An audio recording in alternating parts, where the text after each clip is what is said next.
چاندی کا نصاب زکوٰۃ کے سلسلے میں فقہا نے معیار قرار دیا ہے چاندی کے نصاب کو۔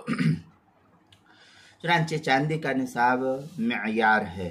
اگر کسی آدمی کے پاس کوئی ایک نصاب مکمل نہیں بلکہ کچھ سونا ہے، کچھ چاندی ہے، یا کچھ نقد رقم کیش کی شکل میں ہے، یا کچھ مال تجارت ہے، تو ان تمام صورتوں میں دیکھا جائے گا کہ چاندی کے نصاب کی قیمت کے حساب سے اگر حساب لگایا جاتا ہے، نقدی، سونا، چاندی، مال تجارت اور جو کچھ بھی ہے، تو اگر چاندی کے حساب سے نصاب پورا ہو جاتا ہے 52.5 تولہ چاندی کا نصاب، یعنی جتنے روپے میں 52.5 تولہ چاندی آ جاتی ہے، اتنا پیسہ جو ہے تمام سونا، چاندی، کیش، تجارت کا جو مال ہے سب کو ملانے کے بعد ہو جاتا ہے۔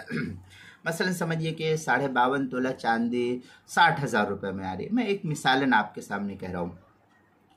اب کچھ سونا ہے، کچھ چاندی ہے، کچھ کیش ہے، کچھ مال تجارت ہے، سب ملایا جائے تو 60,000 روپیہ پورا ہو جاتا ہے، کچھ اس سے اوپر بھی ہو جاتا ہے۔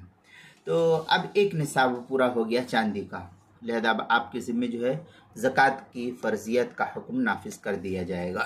اب آپ کو جو ہے زکوٰۃ ادا کرنی ہوگی۔ اب اس سلسلے میں جو ہے 2 وجوہات فقہا کے سامنے آتی ہے۔ پہلی یہ کہ زکوٰۃ فقراء کے نفع کے لیے شریعت نے نافذ کیا ہے، اور اس میں فقراء کا نفع زیادہ ہے۔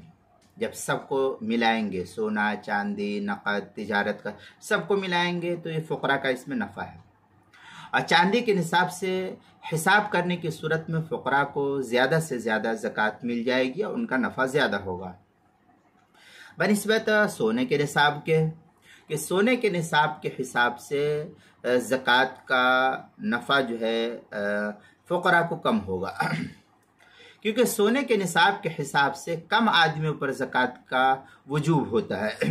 بہت کم لوگ ایسے رہ جائیں گے جن کے اوپر جو ہے زکوٰۃ کا وجوب ہوگا، اور زکوٰۃ کے معاملے میں فقراء کا زیادہ خیال کیا گیا ہے تاکہ معاشرے سے غربت ختم ہو اور معاشرے کے اندر غریبی اور محتاجگی جو ہے دور ہو سکے۔ ایک تو یہ صورتحال ہے۔ دوسرے کہ اس میں احتیاط بھی زیادہ ہے کہ جب کیش وغیرہ چاندی کے نصاب کے ساتھ پورا ہو جاتا ہے اور سونے کے نصاب کے ساتھ پورا نہیں ہوتا ہے، تو اس صورت میں احتیاط کا تقاضا یہی ہے کہ جس نصاب کے ساتھ نصاب پورا ہو جاتا ہے اسی کا اعتبار کیا جاتا ہے۔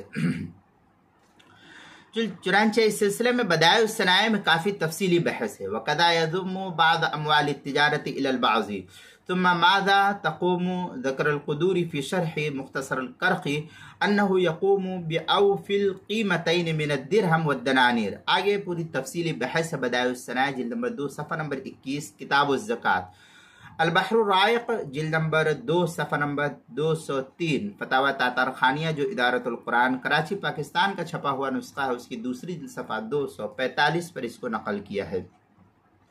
اسی طریقے سے زکوٰۃ کے مسائل کا انسائکلوپیڈیا، اس کے حروف تہجی چا عنوان ہے چاندی کا نصاب معیار ہے، صفحہ نمبر 141 پر اس کو نقل کیا گیا ہے۔